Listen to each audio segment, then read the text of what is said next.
Good morning guys. Welcome to our YouTube channel entropic Guru. जैसा कि आप लोगों को पता है कि हम लोग एसएससी जेई के प्रीवियस ईयर से क्वेश्चन सॉल्व कर रहे हैं और अभी तक हम लोगों ने फ्लूइड मैकेनिक्स से कुछ बहुत अच्छे खासे क्वेश्चन हम लोगों ने सॉल्व कर लिए हैं। अभी हम लोग इसी को आगे की तरफ बढ़ा रहे हैं। ठीक है, अब हमारा जो नेक्स्ट क्वेश्चन होगा वो हमारा जो होगा वो हाइड्रोलिक्स मशीन पर बेस्ड होगा। किस पे बेस्ड होगा? हाइड्रोलिक्स मशीन पर बेस्ड होगा। ठीक है, तो गाइज ये भी बहुत इंपॉर्टेंट है। किसके लिए? केवल मैकेनिकल वालों के लिए।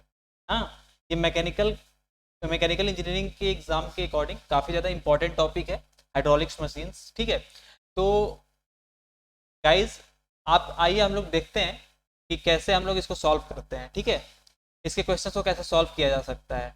तो जो हमारा फ्लूइड मैकेनिक्स का जो पार्ट नंबर 14 है, इसमें कुछ क्वेश्चन हम लोग सॉल्व करते हैं। ठीक है, तो गाइज प्लीज़ हमारे चैनल को लाइक शेयर एंड सब्सक्राइब जरूर करें ताकि आपको हम लोग ऐसे ही क्वेश्चन सॉल्व करके देते रहें, जिससे कि आपको आगे आने वाले सारे एग्जाम्स में, सारे इंजीनियरिंग एग्जामों में काफ़ी ज़्यादा हेल्प मिले। ठीक है गाइज, तो चलते हैं नेक्स्ट क्वेश्चन देखते हैं।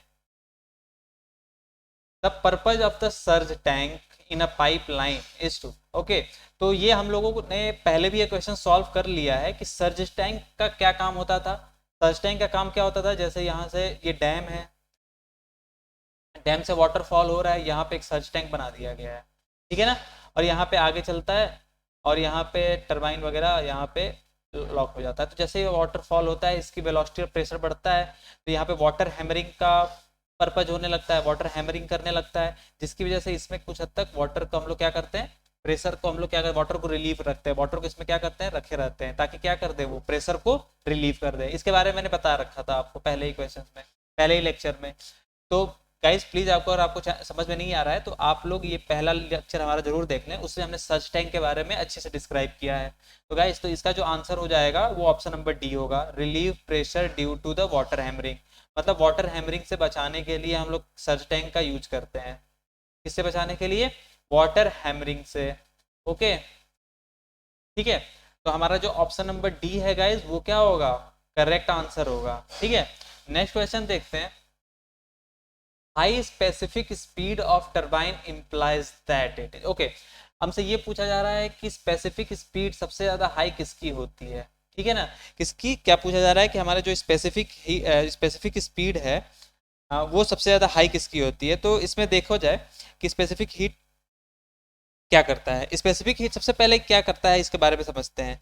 Specific heat propeller turbine, Francis turbine, impulse turbine और ट्रांसिस। देखो, हम लोग जब पढ़ेंगे हाइड्रोलिक्स टरबाइन तो इन सब के बारे में, जो भी ये टरबाइन जितने भी हैं, इन सारे के बारे में हम लोग अच्छे से डिटेल में स्टडी करेंगे। ठीक है गाइस, लेकिन अभी हमारा क्या पर्पज है? केवल और केवल एग्जाम पॉइंट ऑफ व्यू से देखना कि प्रीवियस से क्वेश्चन को सॉल्व करना। तो अभी ये क्वेश्चन ना लर्न करने वाला क्वेश्चन भी है वैसे भी। ठीक है, तो इसको समझने के लिए हम लोग सबसे पहले ये देखते हैं कि क्या होता है प्रोपेलर टरबाइन का, कितना होता है specific heat, specific speed, Francis turbine का कितना होता है स्पेसिफिक स्पीड, और उसके बाद से हम लोग ये देखते हैं कि इम्पल्स टरबाइन की स्पेसिफिक स्पीड क्या होती है। ठीक है, तो इसमें होता क्या है कि स्पेसिफिक हीट ना सबसे पहले स्पेसिफिक हीट डिपेंड किस पे करते हैं, इसके बारे में समझ लेते हैं कि स्पेसिफिक हीट, जो स्पेसिफिक हीट होती है, स्पेसिफिक हीट जो होती है वो डिपेंड किस पे करती है? सबसे पहले डिपेंड करती है किस पे? शेप ऑफ द टरबाइन पे डिपेंड करती है। किस पे डिपेंड करती है? शेप ऑफ द टरबाइन पर। किस पे डिपेंड करती है? शेप ऑफ टरबाइन पर डिपेंड करती है। ठीक है, कि टरबाइन का शेप कैसा है, साइज पर डिपेंड नहीं करती है, साइज पर डिपेंड नहीं करती है। Specific speed, sorry specific heat नहीं है, स्पेसिफिक स्पीड है। स्पेसिफिक हीट हम आपको थर्मोडायनामिक्स और एचएमटी में पढ़ाएंगे। ठीक है, तो ये डिपेंड किस पे करती है? Shape of the turbine. ठीक है ना, कि उसका शेप कैसा है, उसकी बनावट कैसी है। साइज इस पे डिपेंड नहीं करती कि उसकी साइज कितनी बड़ी है। ठीक है, तो इसमें सबसे पहले पूछा जा रहा है कि high specific speed of the turbine, high specific speed किसकी है। ठीक है, तो हम आपको एक फ्लोट डायग्राम बना देते हैं, आप उसके अकॉर्डिंग आप देख लेना। सबसे पहले जो हमारा होता है, जो हमारा सबसे पहले होता है उसको बारे में हम लोग देखते हैं स्पेसिफिक स्पीड के अकॉर्डिंग। जो हमारा सबसे पहले होता है वो पेल्टन टरबाइन होता है। क्या होता है सबसे पहले जो होता है? पेल्टन सबसे पहले जो होता है वो होता है पेल्टन टरबाइन। ठीक है, पेल्टन टरबाइन। ठीक है, पेल्टन टरबाइन की जो स्पेसिफिक स्पीड होती है वो होती है 10 से लेकर के 50 आरपीएम तक। ठीक है, 10 से लेकर के 50 आरपीएम तक। इसके बाद ऊपर की तरफ हम लोग चलते हैं थोड़ा सा, उसके बाद आ जाते हैं हमारे पास फ्रांसिस टरबाइन आ जाता है। क्या आ जाता है? Francis turbine. इसको आप लोग लर्न कर लेना, ठीक है ना, फ्रांसिस टरबाइन। हम आपको सब बताएंगे कि ये फ्रांसिस टरबाइन होता है क्या है, पेल्टन टरबाइन होता है क्या है, इसकी डिटेल स्टडी करेंगे, अच्छे से स्टडी करेंगे। ठीक है, जो हमारा फ्रांसिस टरबाइन होता है उसकी जो हमारी स्पेसिफिक स्पीड होती है वो होती है 50 आरपीएम से लेकर के 250 आरपीएम तक। ठीक है, और जो हमारा सबसे लास्ट टरबाइन होता है जिसको हम लोग बोलते हैं कैप्लान टरबाइन। क्या बोलते हैं? Kaplan turbine. कैप्लान टरबाइन, या फिर हम लोग इसको ही कभी कभी प्रोपेलर टरबाइन भी बोल देते हैं। ठीक है, प्रोपेलर टरबाइन भी बोल देते हैं। ठीक है, तो इसको हम लोग एक्चुअली होता क्या है ना कि ये जो कैप्लान टरबाइन और प्रोपेलर टरबाइन दोनों जो हैं ये दोनों के दोनों ना रिएक्शन टरबाइन के, एक्सियल फ्लो रिएक्शन टरबाइन के पार्ट है। अब रिएक्शन टरबाइन क्या होता है इसके बारे में स्टडी करने के लिए हम लोग अलग से बताएंगे। ठीक है, तो कैप्लान टरबाइन और प्रोपेलर टरबाइन इसकी जो स्पेसिफिक स्पीड होती है ना वो समथिंग 250 आरपीएम से लेकर के 800 आरपीएम तक होती है। ठीक है, तो हमसे क्या पूछा है कि हाई स्पेसिफिक स्पीड किसकी होगी, तो हाई स्पेसिफिक स्पीड जो हमारी होगी प्रोपेलर टरबाइन की होगी। ओके गाइस, तो option number A is the correct. Next question देखते हैं। Specific speed of a turbine depends upon the, देखो इसका सिंपल सा अगर हम लोग फॉर्मूला देख लें स्पेसिफिक स्पीड का, तो जो स्पेसिफिक स्पीड होता है टरबाइन का तो हम लोग डिनोट करते हैं एन एस से। किसे डिनोट करते हैं? एन एस से डिनोट करते हैं। उसकी जो वैल्यू होती है वो कितनी होती है? N root of P divided by H power 5/4। ठीक है, ठीक है, तो ये हो जाएगा। इसमें किस पे डिपेंड कर, स्पेसिफिक हीट स्पीड पर डिपेंड कर रही है। हाँ, ये पावर पर डिपेंड कर रही है। किस पे डिपेंड कर रही है? स्पेसिफिक स्पीड, पावर पर, स्पीड पर, और तीसरा हेड पर डिपेंड कर रही है। ठीक है ना, तो जो हमारा ऑप्शन नंबर डी है वो कैसा ऑप्शन होगा? करेक्ट ऑप्शन होगा। ठीक है, तो D is the correct answer. Next देखते हैं, the ratio of the depth of the bucket for the Pelton wheel to the diameter of the jet is to be order of, ये 0.3 नहीं क्या है, गलत लिखा हुआ है यहाँ पे। तो देखो गाइस, ये ना हम लोग बेसिकली ना जब पेल्टन टरबाइन का जब हम लोग डिजाइन करते हैं तो उसमें कुछ चीजें हम लोग एम्पिरिकली मानते हैं। एम्पिरिकली लेने का मतलब है कि पहले से ही डिजाइन हमको पता होता है। तो उसमें क्या क्या होता है कि जो डिजाइन क्राइटेरिया जो होता है पेल्टन टरबाइन का, उसमें हम लोग लिखते हैं क्या, कैसे करते हैं कि डायामीटर लेते हैं, डायामीटर ऑफ जेट का, जेट होता है इसको हम लोग लिखते हैं स्मॉल डी। क्या लिखते हैं? Small D. ठीक है, दूसरा होता है diameter of the wheel, dia of wheel, dia of wheel, इसको हम लोग कैपिटल डी से डिनोट करते हैं। ठीक है, थर्ड जो होता है वो होता है width of the bucket. Third जो होता है क्या होता है? Width of the bucket. ये जो होता है गाइस वो होता है 1.2 डी। कितना होता है? 1.2 डी। ठीक है, उसके बाद नेक्स्ट जो होता है हमारा जो चौथा होता है उसको हम लोग बोलते हैं डेप्थ ऑफ द बकेट। इसको क्या बोलते हैं? Depth of the bucket. Sorry guys, एक minute, depth of the bucket. देखो हाँ, विड्थ ऑफ द बकेट जो होता है ना वो 1.5 डी नहीं होता है, 5 डी होता है। सॉरी, 1.2 डी नहीं होता है, 5 डी होता है। और डेप्थ ऑफ द बकेट जो होता है ना वो 1.2 डी होता है। ये इंपेरिकल टर्म्स है, तो आप लोग लर्न कर लेना। ठीक है, तो हमसे क्या पूछा था? Ratio of the depth of the bucket. The depth of the bucket कितना है? 1.2 डी है, divided by the diameter of the jet. Diameter of the jet कितना है? स्मॉल डी है। इनका रेशियो पूछ रहा है, डी से डी कैंसिल, बचा क्या हमारे पास? 1/1.2। ओके, तो जो हमारा ऑप्शन नंबर है बी वो क्या है? करेक्ट ऑप्शन, करेक्ट आंसर है। हमारा जो ऑप्शन नंबर बी है वो क्या है? करेक्ट ऑप्शन है। ठीक है, नेक्स्ट देखते हैं, the Kaplan turbine runner the number of blades generally of order. देखो ये भी लर्न करने वाला क्वेश्चन है कि आप लोग इसको लर्न कर लो कि इसमें हम आपको बता दे रहे हैं कि कौन कौन से किस किस के टरबाइन के कितने कितने ब्लेड्स होते हैं नियर अबाउट। ये भी इंपेरिकली है, एक्सपेरिमेंटली देखा गया है, ठीक है। तो जो हमारा पहला होता है कैप्लान टरबाइन का, कैप्लान टरबाइन में जो ब्लेड्स होते हैं वो 4 to 8 होते हैं, ठीक है। उसके बाद जो सेकेंड है वो है हमारा फ्रांसिस टरबाइन। जो हमारा फ्रांसिस टरबाइन के जो ब्लेड्स होते हैं वो होते हैं हमारे पास समथिंग 15 से लेकर के 24 तक हमारे होते हैं। और थर्ड जो होता है इम्पल्स टरबाइन। इम्पल्स टरबाइन के जो हमारे होते हैं 13 से लेकर के समथिंग हमारे पास होते हैं 15 तक। ये आप तीनों लर्न कर लेना, ये तीनों इंपॉर्टेंट है, ठीक है।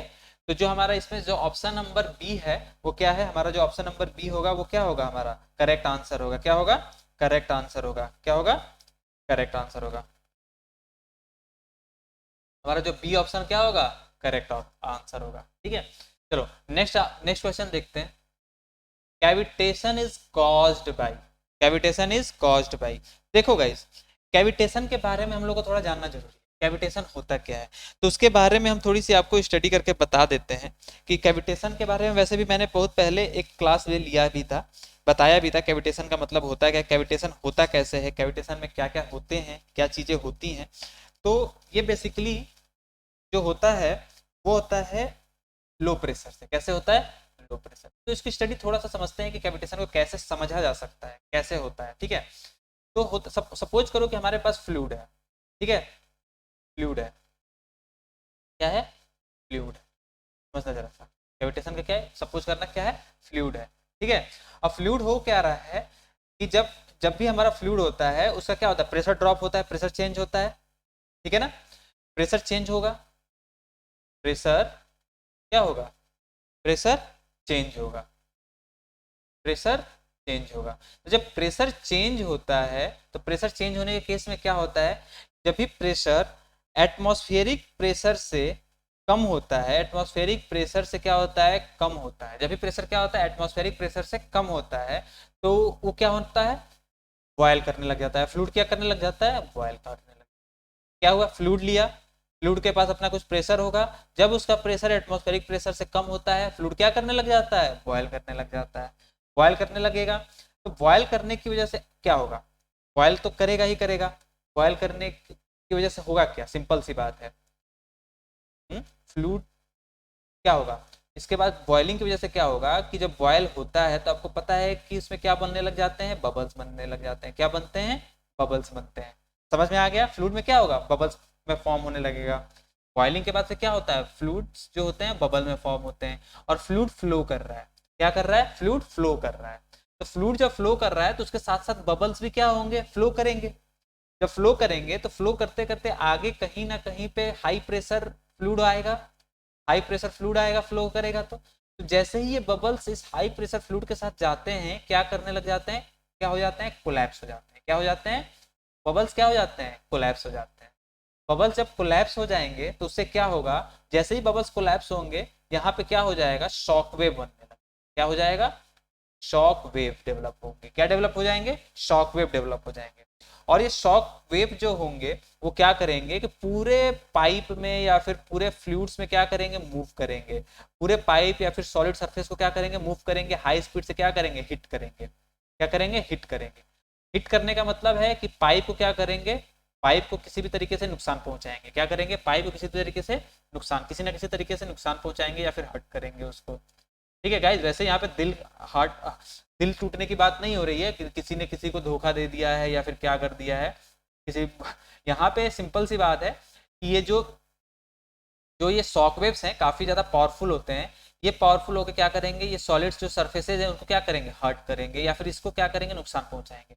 ये नुकसान पहुंचाएंगे, डैमेज करेंगे। कुल मिला के कहने का मतलब क्या करेंगे, इसको डैमेज करेंगे। ठीक है ना, सॉलिड सरफेस को क्या करेंगे, डैमेज करेंगे। डैमेज करने से क्या होगा, वहाँ पे कैविटी डेवलप कर देंगे। कैविटी डेवलप करने से क्या होगा, उस फिनोमिना को हम लोग क्या बोल देते हैं, कैविटेशन। समझ में आ गया ना। तो बेसिक फॉर्म फंडा क्या है कि लो प्रेशर में चलेगा, फ्लूइड का क्या हो जाना, लो प्रेशर में चलेगा। ये हमारा बेसिक फंडा है। तो कैविटेशन कॉज्ड किसकी वजह से हो रहा है, केवल और केवल लो प्रेशर की वजह से हो रहा है। ठीक है गाइस, तो ये हमारा क्वेश्चन था, काफी अच्छा। मैंने इसके बारे में आप लोगों को बताया भी था इससे पहले, कैविटेशन को कैसे हम लोग देखते हैं। ठीक है, तो गाइज आपको ये समझ में आ गया होगा। अगर नहीं समझ में आया तो प्लीज हमारे कमेंट बॉक्स में आप जरूर बताएं कि क्या चीज़ आपको समझ में नहीं आ रही है, उसके लिए हम अलग से आपको वीडियो बना देंगे, ठीक है। तो गाइज प्लीज हमारी हेल्प करें, सपोर्ट करें हमारे चैनल्स को, ठीक है। देखते हैं नेक्स्ट क्वेश्चन क्या है। Okay, which of the following statement is correct regarding the impulse turbine. देखो इम्पल्स टरबाइन में क्या होगा कि सपोज करो कि यहाँ पे हमारे रनर्स हैं, यहाँ पे ब्लेड्स हैं, क्या है, ब्लेड्स हैं, ठीक है। तो इसमें क्या हो रहा होगा कि यहाँ से जेट आ रहा होगा, जेट से क्या होगा, वाटर फ्लो करेगा। तो होगा क्या कि ये जेट, ठीक है ना, सबसे पहले क्या होगा कि ये जेट के अंदर जो हमारा वाटर आएगा वो पहले क्या करेगा, हाँ, जेट क्या होगा, पहले जब इसमें वाटर आएगा जेट के अंदर, जेट से समझना जरा था, जेट यहाँ पर क्या होगा, जेट से जब भी वाटर निकलता है ना, इसकी वेलोसिटी क्या होती है, काफी ज्यादा हाई, वेलोसिटी क्या होती है, काफी ज्यादा हाई होती है। तो वेलोसिटी जब हाई है तो इसका मतलब कि यहाँ पे प्रेशर क्या होगा, काफी लो होगा। तो प्रेशर लो कब होगा, प्रेशर लो होगा, इसका मतलब कि यहाँ पे प्रेशर जो हाई प्रेशर से लो प्रेशर की तरफ जा रहा होगा, क्या हो रहा होगा, हाई प्रेशर से लो प्रेशर की तरफ जा रहा होगा। तो जो भी स्टीम बन रही होगी ना इस जेट में, वो यहाँ पे हाई प्रेशर में होगी और यहाँ पे आते आते लो प्रेशर हो जाएगा। लो प्रेशर की वजह से बर्नौली प्रिंसिपल के अकॉर्डिंग आपको पता है ना कि प्रेशर एनर्जी काइनेटिक एनर्जी का सम क्या रहता है, कांस्टेंट रहता है। तो यहाँ पे अगर प्रेशर कम है तो वेलोसिटी को क्या होना पड़ेगा, ज्यादा होना पड़ेगा, ठीक है ना, तभी जाकर क्या होगा ऑप्शन हमारा यहाँ पे इसको रोटेट, हमारे टरबाइन को क्या कराएगा, रोटेट कराएगा। तो देखो द स्पीड इनिशियली कंप्रेस्ड तो होता नहीं है पहली बात तो, ठीक है ना। टरबाइन के अंदर हमारा क्या होता है, हमेशा और हमेशा एक्सपेंशन होता है, ठीक है ना, एक्सपेंशन डिवाइस एक्सपेंड होता है हमारे टरबाइन के अंदर, ठीक है ना। तो क्या होगा कि, तो ये तो होने से रहा, उसके बाद क्या बोला, the steam is initially expand तो चलो एक्सपेंड हो गया, nozzle from low pressure to high pressure, नहीं, हमेशा फ्लूड फ्लो कैसे करेगा, हाई प्रेशर से लो प्रेशर की तरफ फ्लूड करेगा फ्लो। द स्टीम कंप्रेस्ड, ये भी गलत है। The steam is initially expanded, हाँ इनिशियली एक्सपेंड हो रहा है नोजल में, फिर फ्लो कर रहा है हाई प्रेशर से लो प्रेशर की तरफ, ओके गाइस। तो हमारा जो ऑप्शन नंबर डी क्या है, करेक्ट है। हाई प्रेशर से लो प्रेशर की तरफ गया, जैसे ही लो प्रेशर हुआ यहाँ पे बर्नौली प्रिंसिपल के अकॉर्डिंग वेलोसिटी इंक्रीज हो गई, वेलोसिटी इंक्रीज होने से क्या कर दिया इसने, इस टरबाइन को रोटेट करा दिया। तो हमारा जो ऑप्शन नंबर डी है वो क्या है, correct answer, okay guys, okay okay guys. तो ये यहीं तक था हमारा क्वेश्चन आज का क्लास।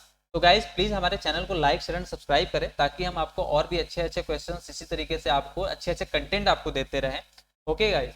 अगर आपको कोई भी प्रॉब्लम हो रहा है, कोई भी डाउट हो रहा है तो प्लीज हमारे चैनल, हमारे कमेंट बॉक्स में जरूर उसको लिखें ताकि हम आप तक उस चीज़ों को, आपके सारे डाउट्स को क्लियर कर पाए आसान आसान भाषाओं में, आसान शब्दों में, ठीक है गाइस। प्लीज हमारे चैनल को लाइक शेयर एंड सब्सक्राइब जरूर करें। Thank you for watching my video guys, thank you very much.